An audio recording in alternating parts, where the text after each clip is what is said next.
예, 크리스마스 오늘 2부였는데 오늘 김부겸, 정세균 전 총리 두 분이 비공개로 아침에 만났습니다. 그러면서 여러 가지 당내 상황에 대한 우려를 나타내면서 조만간 3총리, 이낙연 전 총리까지 포함한 3총리 회동을 할 수 있다라는 언급이 나왔고요. 자, 이낙연 전 대표는 이재명 대표와 아직 만나고 있지 않은데, 자, 이낙연 전 대표는 이재명 대표에게 정계 은퇴하라는 뜻이 아니다. 좀 양보하라는 얘기다. 이렇게 얘기를 하고 있습니다. 지금 돌아가고 있는 민주당 상황을 좀 짚어보도록 할 텐데, 자, 먼저 이낙연 전 대표의 목소리 듣고 오시겠습니다. 민주당이 획기적인 변화를 통해서 국민의 신뢰를 회복하겠다는 의지가 있다는 것이 확인된다면 대화할 용의가 있다, 이 말씀을 드렸는데 그 말씀은 유효합니다. 단지 그런 획기적인 변화가 아니고 사실상 현 체제를 유지하려 한다든가 그것은 별반 의미가 없을 것이다. 자기 의견을 내는 거야 매우 자연스러운 일이고 또 생각은 다양한 것이 정당의 본질입니다. 이재명 대표 사퇴 후 통합 비대위를 전제로 한 만남은 저는 만남이 아니라고 봅니다. 그러지 말고 저는 만나서 그 얘기를 포함한 모든 얘기들을 흔쾌하고 허심탄회하게 하면서 그 속에서 활로를 개척하는 게. 예, 자, 일단 18일 날 먼저 이재명 대표와 김부겸 전 총리가 만났고 20일에 또 만났습니다. 두 차례 만났고요. 그다음에 크리스마스 이브에는 오늘 정세균, 김부겸 총리가 만났습니다. 자, 28일 날은 이재명 대표와 정세균 총리의 지금 만남이 예고되어 있는데, 자, 빠르면 다음 주에 3총리 만남을 추진하겠다는 것이 오늘 두 총리의 만남에서 얘기가 나왔다고 합니다. 이 다음 주라는 것이 새해를 말씀하시는 건지 아니면 연내가 될지는 아직까지 정확히 알 수는 없습니다만 어쨌든 이 3자 총리가 일단 만난다고 합니다. 자, 박원석 전 의원 보시기에는 이 만남 자체가 신당을 추진한다 이렇게 해석할 수 있는 겁니까? 아니면 만나서 나가지 말고 우리랑 같이 민주당에서 바꿔봅시다 이렇게 하겠다는 뜻으로 보이시나요? 신당 추진으로 해석하는 거는 좀 섣부른 관측인 것 같고요. 예. 상대적으로 김부겸, 정세균 두 전 총리께서는 좀 신중한 편이고 당내 통합에 더 방점을 두고 계신 것 같아요. 근데 이제 이낙연 전 대표와 공감하는 대목은 지금의 이재명 대표 체제로 총선까지 갔을 때 과연 민주당이 당내 통합과 이제 선거의 경쟁력 이런 것들을 유지할 수 있을까, 여기에 대한 걱정이 많은 거죠. 이재명 대표가 당장에 일주일에 많게는 3번씩 재판을 나가야 되는 상황이고 또 수사 리스크도 아직 끝나지 않은 상황인데 지금처럼 계속 이렇게 리더십을 이어가는 게 통상적인 이 선거 준비 체제로 보기가 좀 어려운 면이 있는 데다가 당 내부 사정도 굉장히 복잡하지 않습니까? 이를테면 친명이라는 강경한 목소리가 당원도 그렇고 또 정치인들도 그렇고 계속 이제 당내 통합을 저해하는 방향으로 나타나고 있기 때문에 그런 거에 대해서 전직 총리들 간에 좀 공감대는 있는 것 같아요. 그래서 지금 김부겸 전 총리나 정세균 전 총리가 움직이시는 거 보면 뭔가 민주당에 좀 변화가 필요하다. 당내 통합의 차원에서도 그렇고 또 총선 대비 차원에서도 더군다나 상대당이 한동훈이라는 73년생의 젊은 전직 법무부 장관, 대통령과 아주 가깝다는 그런 한계도 있지만 등장시키면서 뭔가 이게 쇄신하고 변화하려는 면모를 보일 때 이 민주당은 어쨌든 이재명 대표가 안건이 여러 가지 리스크가 더 부각되지 않겠냐, 이런 걱정은 전 자연스러운 것 같아요. 그런 차원에서의 움직임이라고 보이고요.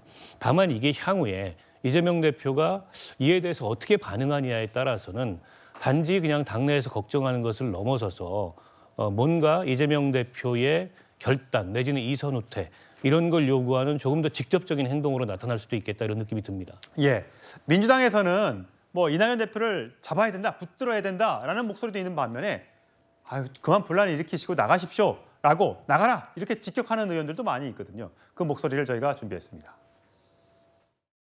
이낙연 신당론은 결국 윤석열 검찰 독재의 공작 정치에 놀아나고 협력하는 사이비 야당, 즉 사꾸라 노선이 될 것입니다. 검찰 독재의 협조자로 기록되실 겁니까? 대통령 빼고는 다 해보신 분이 개인의 권력 의지를 달성하기 위해서 신당을 만드는 게 아닌가, 그렇게밖에 보이지가 않습니다. 반민주적이고 윤석열 정권의 앞잡이 노릇하고 있는 건 이건 뭐 누가 봐도 공감하는 거 아닙니까? 정계 은퇴해야 된다고 생각합니다. 네, 윤석열 정권의 앞잡이다, 사쿠라 신당이다 등등의 강경한 반응들이 민주당 내 친명 의원계 중심으로 쏟아져 나왔는데 여론조사 하나 나온 게 있는데 여러 당들 지금 어쨌든 많은 당들이 이번 총선에 내년 총선에 뛰어들 걸로 보입니다. 이준석 신당, 이낙연 신당, 새로운 선택 신당 등등을 집어넣어서 현재 여론조사한 걸 보면 국민의힘이 35, 더불어민주당 32, 이준석 신당 9, 이낙연 신당 7, 새로운 선택 신당 4 이런 정도의 순입니다. 그러니까 이낙연 전 대표의 고민은 정광재 대변인 보시면 보면 이준석 신당도 지금 좀 분위기가 많이 좀 가라앉은 것 같고 한동훈 비대위 한동훈 장관이 뜨면서 이 신당 얘기가 좀 사그러든 느낌은 들어요. 특히 보면 이낙연 신당이 7%밖에 안 나온다는 거 이낙연 전 대표의 입장에서는 굉장히 불안한 요소일 것 같기도 하고요. 그러니까 당연히 민주당 내에서는 강경한 목소리가 더 득세할 수밖에 없는 거거든요. 그렇다면 이낙연 신당은 어떤 선택을 할까요? 처음에는 사실 이낙연 전 대표가 이끄는 민주당을 나와서 신당을 만드는 시나리오의 가능성을 그렇게 높게 본 사람은 많지 않았을 것이라고 생각합니다. 왜냐하면 이 전 대표가 갖고 있는 어떤 지지 기반이라든가 확장성이 크지 않을 것이다, 동력이 약할 것이다라고 봤는데 시간이 갈수록 이낙연 전 대표가 가진 신당 창당의 의지가 굉장히 굳건하다라는 그 인식이 확산됐잖아요. 그러면서 이제 이낙연 전 대표를 중심으로 한 신당 가능성이 갈수록 커지고 있는 건데 저는 지금 한 가지 점에 좀 주목하고 있는 것은 이준석 전 대표와 이준석 전 국민의힘 대표와 이낙연 전 민주당 대표가 추진하는 그 정당 신당의 지지율이 9% 7% 정도밖에 되지 않는단 말이에요. 근데 처음에는 두 분이 뭐 새로운 정당을 한껏 만들어 보겠다라는 가능성이 굉장히 낮게 봤습니다. 저는 개인적으로는. 근데 최근에 듣는 소식은 어쩌면 이준석 전 대표와 이낙연 전 민주당 대표가 만나서 새로운 길을 모색할 수도 있겠다라는 가능성들을 주변에서 듣게 됩니다. 이낙연, 이준석 신당이 합칠 것이다. 네, 지금 두 사람이 갖고 있는 것은 하나 명확한 건 이겁니다. 이준석 전 대표는 반윤의 기치를 높이고 있는 거고요. 이낙연 대표는 반 이재명의 기치를 높이 세우고 있는데 그러면 이 틈바구니를 노려야 될 거 아닙니까? 그렇게 된다면 두 사람이 갖고 있는 가치가 한데 반윤 반이의 기치를 내서 제3의 길을 가겠다라는 가능성을 모색할 수도 있겠다라는 생각을 최근엔 하게 됩니다. 그 가능성은 뭐 정치는 항상 가능성의 영역이라고 하니까 저희가 두고 봐야 되겠습니다만 연말 연초로 이어지는 과정에서 정계 개편이 빠른 속도로 이루어질 수 있다는 가능성은 높게 보고 있습니다. 오늘 정세균, 김부겸 두 총리가 만나서 한 얘기는 이렇답니다. 당 원로급 선배인 이낙연 대표에 대해서 과도한 언사로 공격하는 거 매우 불쾌한 일이다. 불공정한 공천으로 민주당 분열될까 또 우려된다.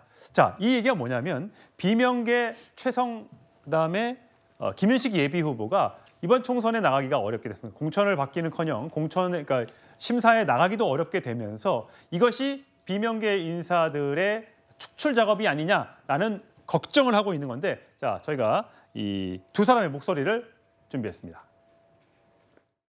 시스템 공천이 아니라 북한의 수령 시스템을 닮은 공천이다, 이런 느낌을 받았습니다. 모든 성과는 수령에게, 모든 강화는 정적에게. 이재명을 위한 자기 편 아니면은 비명이라고 몰고 그걸로도 안 되면 해당 행위자로 몰고 누가 봐도 경쟁자를 원천 제거하기 위한 꼼수죠. 부적격한 점이 노려진 당사자는 다양한 의견을 낼 수 있다고 생각합니다. 자, 김영희 수보님. 자, 이 두 사람 전부 다 지금 보면 조정식 사무총장의 의원의 지역구에 도전하는데 부적격을 됐고요. 그다음에 한준호 의원이 지역구인 경기 고양에 최성 전 고양시장에 도전을 했으나 부적격 판정을 받아서 이러면 경선을 뛰어들 수가 없는 거죠. 아예 경선 자체가 막히는 거잖아요. 그렇죠. 이제 후보자 검증하는 첫 단계인데요. 일단 저거 후보자 검증에서 통과돼야지 예비 후보를 등록할 수 있고요.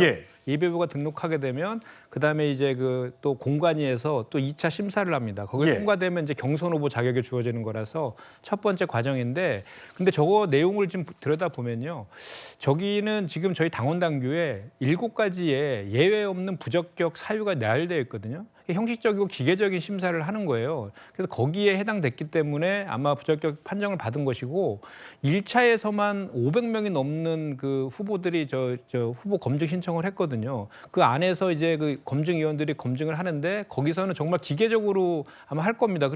그런데 저기 지금 김윤식 전 시흥시장 같은 경우에는 지난 그 총선 때 경선 결과에 불복해 법원에 가처분 신청을 한 전력이 있어서 그게 경선 불복에 해당돼서 이렇게 되는 그런 사유들이 있는 것이죠. 그러니까 반대로 정말 많은 후보자들 중에 일부가 이제 소위 말해서 이제 비명이라는 분들이 속해 있어서 저게 좀 크게 부각되는 측면이 있는데 반대로 친명이라고 하는 그 후보들도 떨어지는 후보들도 많이 있잖아요. 그런 차원에서 보면은 1차에서 저기 부적격 심사하는 것은 그렇게 딱 당원 단계에 정해져 있는 거기에 해당되기 때문에 한 것이다라는 측면을 좀 봐주셨으면 좋겠고요. 예. 그다음 또 하나는 이제 우리 그 문재인 정부 때 세 분의 총리분들 있지 않습니까? 그 중에 이제 김부겸 그 정세균 총리님 같은 경우에는 분명히 그 방점이 어디에 찍혀 있느냐면 당의 통합에 있습니다. 그렇기 때문에 이낙연 전 대표께서 절대로 탈당해서는 안 된다라는 데 찍혀 있고 그것을 위해서는 당 안에서도 이낙연 전 대표의 목소리들 이렇게 자꾸 그렇게 비판하지 말고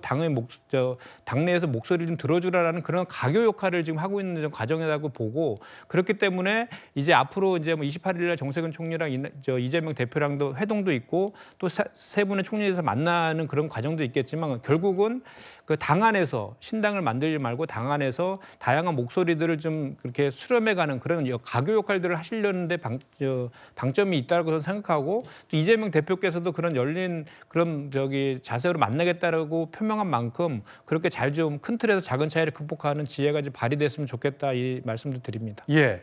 자, 이낙연 전 총리 대표 연말까지 기다려보겠다라고 얘기했습니다. 그 연말까지 시한이 일주일밖에 안 남았는데 과연 어떤 선택을 하게 될지. 이준석 전 대표도 신당 만드는 게 27일 날 탈당을 예고한 상태죠. 자, 이준석 신당은 또 앞으로 어떤 길을 가게 될지 좀 지켜보도록 하고요.